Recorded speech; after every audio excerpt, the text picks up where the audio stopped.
Hello friends. AMFI यानी कि association of mutual funds in India, उसके द्वारा हर महीने जो रिपोर्ट आता है, तो मई का मैं रिपोर्ट आपको बता रहा हूँ। तो उसका डेटा क्या है, हाईलाइट में ऐसा है कि जो एसेट अंडर मैनेजमेंट है वो बड़ा है। वो जैसे हर तरह ज़्यादातर हर महीने बढ़ता है। तो मई के अंत तक म्यूचुअल फंड उद्योग की जो कुल प्रबंधित संपत्ति मतलब जो एयूएम है वो 81.58 लाख करोड़ रही, जो अप्रैल में 81.92 लाख करोड़ थी। पर थोड़ी कम हुई है, कभी थोड़ी कम ज़्यादा हो सकती है। कुल नेट आउटफ्लो जो है मतलब पूरे म्यूचुअल फंड उद्योग में मई में 64,021 करोड़ की शुद्ध निकासी देखी गई, जिसका मुख्य कारण डेट फंड्स में भारी पैसा निकालना था। तो डेट फंड से लोगों ने पैसे निकाले, बराबर। इक्विटी म्यूचुअल फंड जो है उनसे उसका इन्फ्लो कैसा रहा, तो उसमें इक्विटी फंड्स में लगातार 63वें महीने में निवेश सकारात्मक पॉजिटिव रहा, बराबर। जैसे मैंने बताया आगे भी कि भाई इक्विटी में लोग पैसा डाल ही रहे हैं, लेकिन इसमें अप्रैल के मुकाबले 40.4% की बड़ी गिरावट आई और यह 22,907 करोड़ पर आ गया, जो पिछले 12 महीनों का सबसे निचला स्तर है। थोड़ा अप्रैल में ये हुआ है, लेकिन आप एवरेज निकालोगे तो इक्विटी में ज़्यादा ही इन्वेस्टमेंट होता है। अभी बात करते हैं फ्लेक्सी फंड कैप फंड की। इस कैटेगरी में सबसे ज़्यादा 5,175 करोड़ का निवेश आया। दूसरा है जो स्मॉल कैप फंड्स है, उसमें 4,945 करोड़ का इनफ्लो दर्ज किया गया, जो अप्रैल से 28.2% कम है। फिर मिड कैप फंड्स की बात करते हैं, तो इसमें लोगों ने 4,385 करोड़ का निवेश आया। अप्रैल से वो 33% कम था। अभी हम लार्ज के फंड्स की बात करते हैं, तो लार्ज के फंड में क्या हुआ, 1,593 करोड़ का निवेश आया।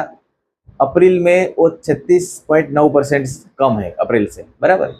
फिर सेक्टोरल और थीमेटिक फंड्स की बात करते हैं, तो इसमें सबसे भारी गिरावट आई 66.8% देखी गई। तो लोगों ने सेक्टरल फंड से निकल गए लोग, क्योंकि ये माहौल ऐसा है, तो उसमें भारी गिरावट आई है। तो वो 647 करोड़ रह गया है। और एसआईपी निवेश जो है इन्फ्लो है बाजार में, उतार चढ़ाव, यूएस ईरान तनाव और क्रूड ऑयल की बढ़ती कीमतों के बावजूद निवेशों का भरोसा मजबूत रहा है।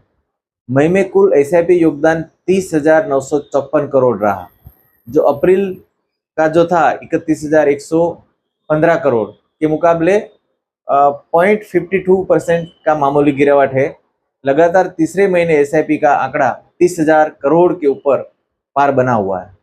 मई महीने में 64.1 लाख नए एसआईपी खाते खुले। तो ये सारे पॉजिटिव रिजल्ट है। अभी डेट फंड और गोल्ड ईटीएफ की बात कर दे, तो उसमें क्या हुआ है, तो उसमें अप्रैल में 2.47 लाख का जो करोड़ का बड़ा निवेश के बाद मई में उसमें से 96,948 करोड़ का भारी आउटफ्लो मतलब निकासी लोगों ने कर ली। इसमें सबसे ज्यादा निकासी कॉर्पोरेट बॉन्ड और लिक्विड फंड से हुई। अभी हाइब्रिड फंड्स की बात करते हैं, तो हाइब्रिड फंड जो होते हैं उसमें 10,560 करोड़ का सकारात्मक निवेश बना रहा है। हालांकि यह अप्रैल के मुकाबले लगभग आधा है, फिर भी पॉजिटिव है। फिर गोल्ड ईटीएफ जो आता है उसमें क्या हुआ वो मैं आपको बताता हूँ। तो सोने की कीमतों में जो तेजी के बाद निवेशकों द्वारा मुनाफा वसूली करने से पिछले 13 महीनों में पहली बार गोल्ड ईटीएफ से 725 करोड़ का नेट आउटफ्लो देखा गया। तो गोल्ड से भी लोग निकल गए हैं, ऐसा नहीं है कि खाली इक्विटी ही उठा रहे, गोल्ड से भी निकल रहे हैं।